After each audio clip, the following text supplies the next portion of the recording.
Are we ready, guys?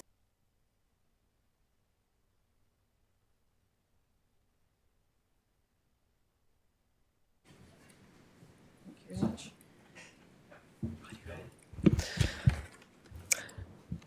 Kia tōna manakitanga te mei nagaro. Ki runga, ki tēnā o tātou. Kia mehia te hua, makihihi. Kia toi te kupu, toi te mana, toi te aroha, toi te reo Māori. Kia tō ru, ka whakamaua. Kia tine huie taike. And that means, let the strength and life force of our ancestors be with each and every one of us. Freeing our path from obstruction so that our words, spiritual power, love, and language are upheld, permanently fixed, established, and understood. Forward together. Kia ora. Thank you very much for that. Like to welcome everybody to the room and the new members that are sitting on the Regulation Hearing Committee for our Triennium 25-28. So great to see everybody back, and welcome the staff that are actually in the room as well. And when we come through to the various places, I'll introduce the staff that are actually sitting at the table. So we don't have any apologies because everybody's in the room, so we can move on from agenda item 2 to agenda item 3, which is conflicts of interest.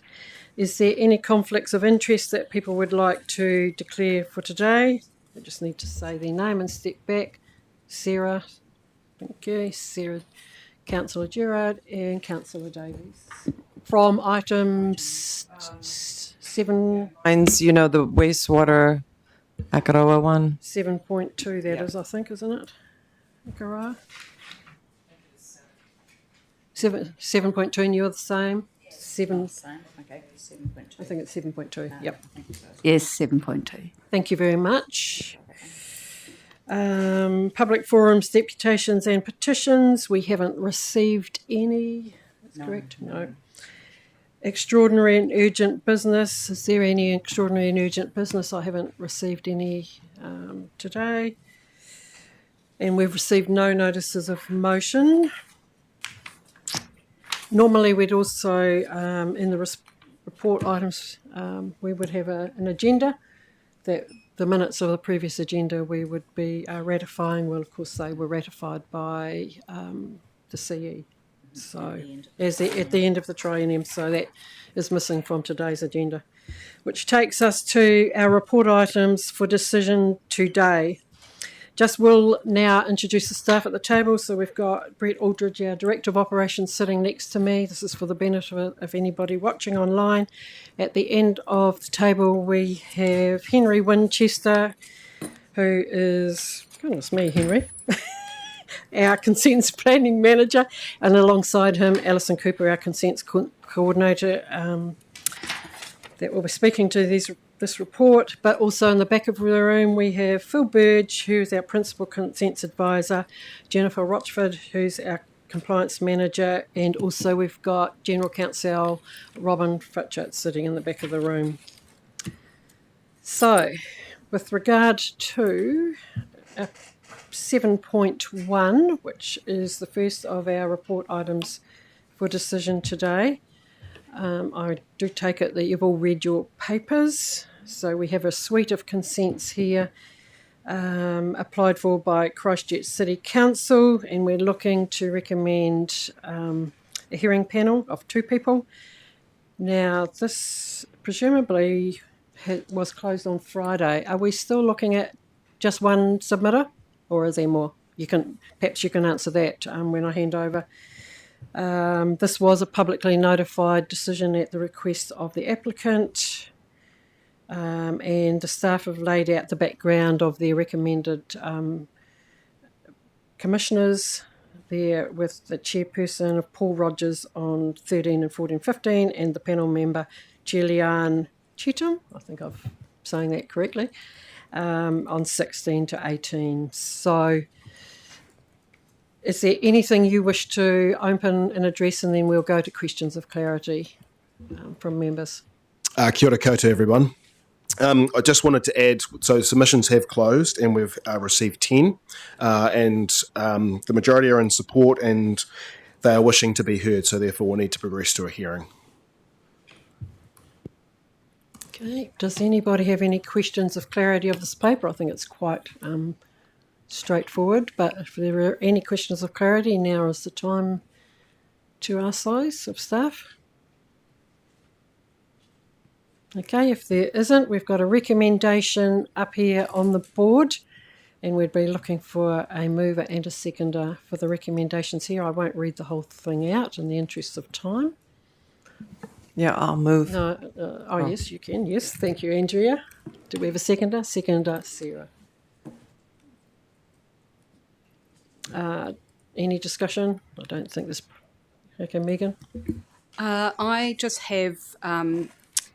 So the only comment that I'd like to make is that when we're appointing these commissioners, like this is day one from my perspective, and some comments.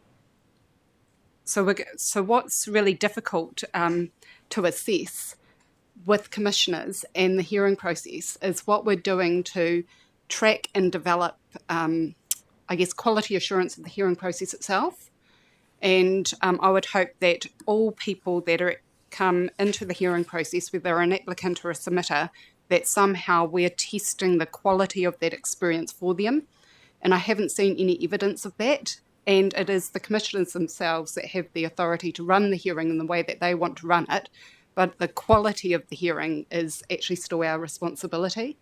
And so very comfortable to appoint these commissioners, and this is not a comment that's specific to these two commissioners in any way whatsoever, but it's a general comment to say, how do we actually come back and track whether or not somebody's had a really good hearing experience? Because if I get that feedback, it will give me confidence to appoint people into the future. So that's my only comment. Okay, so I think that staff can respond to that, and something that we can probably do in time. Yeah, great question and great comment. We have been working really hard with our commissioners in the background, and one thing that we're organising for the new year is we're calling it like a commissioner training event, probably in partnership with another law firm, in order for us to give a bit of Canterbury context and also some of the things that you've outlined. That will be some sort of event which we're currently working on. The previous RHC asked us to work on that, and we were trying to do it this year, but we've run out of time. So we'll hopefully be able to announce that in the new year, but it's something that we've been talking about for a wee bit. Okay, so we can follow up on that. Just being aware here that we're really, by standing orders, sort of have to discuss the recommendation. And I know we're new, so I'll pick it up for sure, but I just don't want to spend too much time on detail like this. So, John, is yours similar question? Through you, Chair. No, just a question in regards to the 10 submitters. They wish to be heard. Now, I'm making an assumption that you wish to be heard because there may be opposing views. If 10 wish to be heard, can that be curtailed and say, well, yes, 10 submitters, you all wish to be heard, they're all in the same vein, can we shorten this process?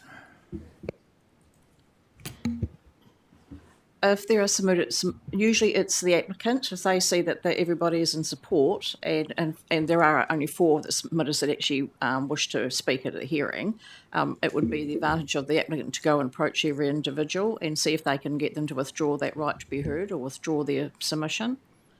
It's kind of, and then when it comes to the hearing, it may be that we'll contact them to see if they do want to speak, and if they don't, unfortunately they'll win the hearing process. But it may be that if they decided they didn't, that option for the applicant can be, if the recommendation is to grant, we can say, well, would you like the decision made on the papers?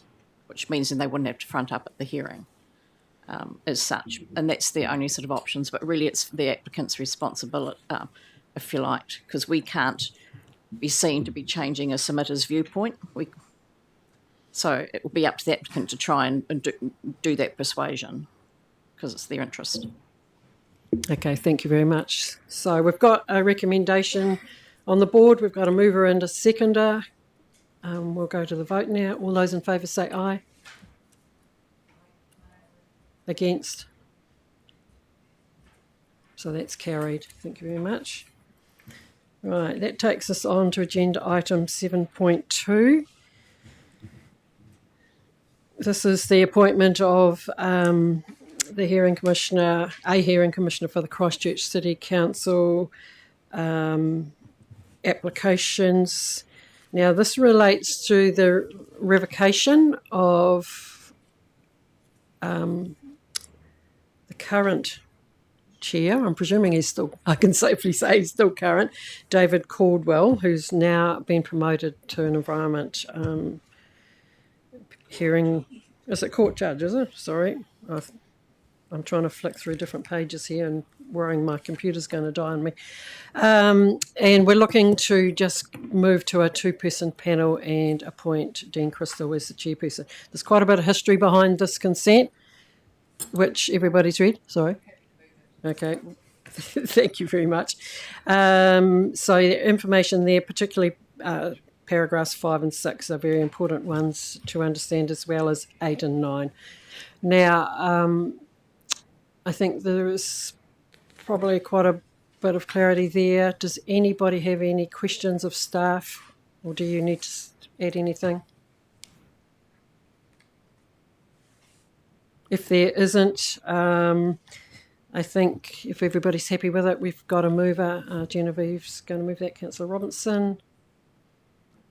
Do we have a seconder for this? Councillor Megan Mackay. Okay. Yeah, I think this is really one that we do need to get through the process. I've been here since 2016, and way back then we were encouraging quite hard the Christchurch City Council to get this issue around the Ekaroa wastewater system sorted. So nice to try and see this progressing. And it is around a suite of new consents that have been requested to apply for. So, right, does anybody else have any points of discussion, noting that we've got two that are standing back from this one? If not, we have a mover and a seconder there, Councillor Robinson and Councillor Megan Mackay. All in favour say aye. Against? So that is carried. Thank you. Takes us on to agenda item 7.3. This is to hear, once again, several consents being applied for by an organisation called NALG New Zealand Limited. We're looking, this was publicly notified due to effects, and it's a joint application with Christchurch City Council, which means presumably that Christchurch City Council has agreed to these names that we're putting forward. The names are up here on the panel. It's a 3-person panel. Information's all in the paper. Staff, do you have anything you would like to add before we go to questions of clarity? No, just noting that we had 139 submissions and 45 wish to speak, and the majority of those have opposed. Okay. Thank you. So does anybody have any questions of clarity before we move the recommendation? No? If there isn't, that's good. Can we have a mover and a seconder for this recommendation, please? Councillor Robinson is going to move it. Seconder, Councillor Faulkner. Any further discussion on this particular one? If there isn't, we will move to the vote. So all those in favour say aye. Against? So it's carried.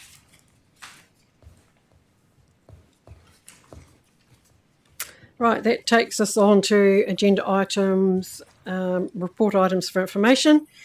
Agenda item 8.1. So we have a recommendation here around the consenting and compliance dashboard for the period 1st of July, it's 20th of August. We might need to just change that. because that's I did check that with staff, so it's the 20th of November, isn't it?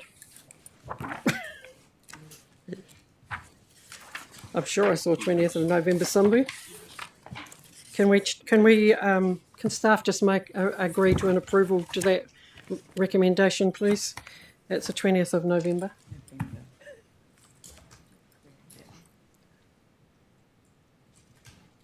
Are we happy with a staff change there? Are staff happy to make that, for us to make that change? Staff, councillors happy? Okay, thank you very much for that. Sorry, I missed that one. It's a bit unusual for me because I had picked it up on there. Right, now, so yeah, we have had a workshop this morning, but are there any further comments that people would like to make or questions of clarity around this dashboard? Noting that staff have recommended that there can be some refinements here that will be much more helpful going forward. Councillor Faulkner? Thank you, Chair. Just in regards to that question I asked in regard to consenting conditions and whether there was the ability to get some data on previous consents, number of conditions, and moving forward, whether we can reduce the number of consents to expedite the whole process. Okay, I think that staff can take it on board, and whether it sits in here, John, or on some other feedback mechanism, you know, if it could come to an all-of-council thing or something like that, or a paper. Genevieve? Councillor Robinson? Sorry. Thanks for this. I love graphics. I would really hope to see maybe some of the catchments or areas that are of high interest as opposed to some other areas that are seeing more compliance, I guess, and monitoring compared to others. And so then we can actually focus our attention on different aspects. So that would give it a bit more robust sort of viewing and know where we're at, you know, overall. So if that's possible, that would be cool. Thank you. So I'm just wondering, Jennifer, whether that would fit in with our risk-based feedback that we get, which generally comes through our core services, which is full council, whether it would be more appropriate in that situation. So if you can just give a thought to Genevieve's question and whether it fits there or whether it fits here. You know, how we're moving to sort of more enabling regulator. I guess the areas where that's happening now ahead of other areas for the same reason. Thanks. So yeah, Genevieve, my sense is that you might bring that up again in this afternoon's discussion as well, because I think it's probably part of a bigger picture, Jennifer, of you doing the compliance changing of how we deal with that. So, but prepared to listen to, happy to take your advice on where that would sit. Thank you. Kia ora, through the chair. I think it's probably in both. So the measures that you're currently seeing for compliance is just showing our transactional work that we do. So how many consents have we monitored? How many incidents have we responded to? But what you'll be hearing this afternoon is we have shifted our approach to be risk-based. And so exactly like you're talking about, Councillor Robinson, we want to understand where do we need to focus our compliance efforts to reduce the compliance risk, but also to improve outcomes. And so that is Smart and Enabling Regulator. That is what we will talk about this afternoon. But from a reporting perspective, we can give you better clarity around where are we focusing our compliance efforts based on risk. And so we can start to think about that in the measures that we amend. Yeah. Okay, Councillor Gerard. Just a follow-up on that. Could we have an analysis done on what is agricultural-based consents and then the heavy industry consents, so that we have some clarity around that? Through the chair, yes, absolutely. So we want to move to risk based on property, but also by sector and by activity. And so the measures that you're getting currently don't tell you whether, they just tell you that we're busy. And we are. But are we busy with the right work is what you need to know. And so absolutely, that's where we're shifting. So we want to know, what properties do we need to be interacting with, to be monitoring, but also look at it by sector so we can engage better with our industry partners and things like that. And then we can look more at an activity. So is there an activity that is showing a high level of non-compliance? Or is there an activity that we haven't actually monitored in a while that needs a bit of an audit, just to check, is everything okay? Okay, all right, so we can back off and we're all right and we'll focus where it's needed. So that's where we're moving. And I understand that these measures do not give you that yet, but that is what we're working on. Yeah. Okay, thanks. Just aware of time, but one of a couple of little things around, if staff could think about, is that in the first couple of graphs, the figures are horizontal and they're white, and they're not actually that easy to read digitally. They're probably not that easy to read either on the paper A3 versions. So if perhaps, and I know that black might not be an optimal colour either if you're putting it onto a dark background, but if some thought can just be given to how we can actually have some clarity around those figures, that I think would be helpful to help just readability, really.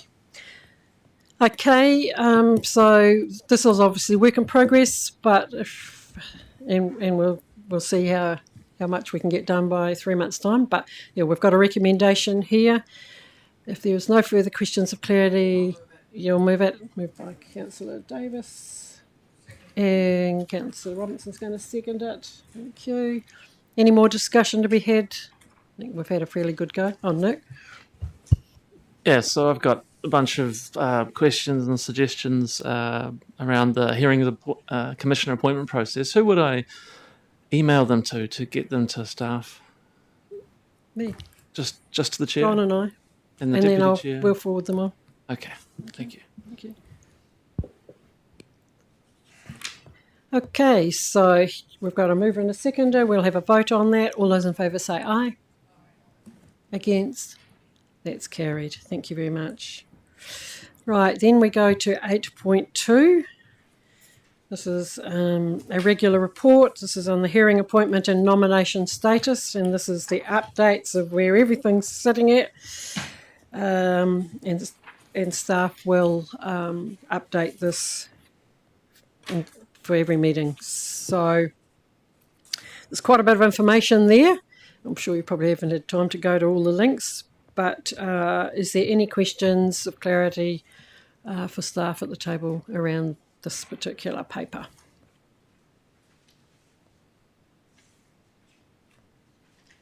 If there isn't any questions of clarity, can we have a mover and a seconder for the recommendation that... Okay, yep. Sorry, I was trying to find my notes. Just with regards to the fast track panel member nominations, actually, is it same? I'm trying to think if it's the same question. The terms of reference for expertise, independence, and environmental competencies and the conflicts, is that clear? Like, is this following the same method as before? I just guess that because it's, in my view, the reputational risk and the political risk and the environmental risk is escalated because it is so fast-tracked, So I'm just hoping that we've got that in the back of our minds. Thank you. So can I just seek clarity? Are you talking about the names that we've already put on the list a month or 2 months ago? I thought now's the time to bring it up because it is day one and we've got new members at the table to just bring up to reiterate that we have. Okay. I think that's prudent to do so. So, Councillor Robinson, if I may, that we've previous committee got quite a bit of information from General Counsel and staff, and I was going to have a conversation with General Counsel to see whether we can actually forward a lot of that information to the new members. So, and I'm getting, yes, that can be done. So I think that would be helpful, just background as well. But Henry, and Alison, do you have some extra comments? No, the only thing I'd add is that you'll note the 6 months is not too far from being up, so we'll need to come back and we'll get that panel looked at again and have that discussion, and we can have a bit more of a discussion around like what we did last time, which was this is the process, the things that we need to look at, etc. So, yeah. I commit to see that Robin does circulate, because we have had several very good emails with background information that would be helpful for the new panel members just to understand as well. So thank you for that. Rightio. So we have a recommendation here that we note the status of this report. Do we have a mover and a seconder for that? Councillor Robinson, Councillor Gerard.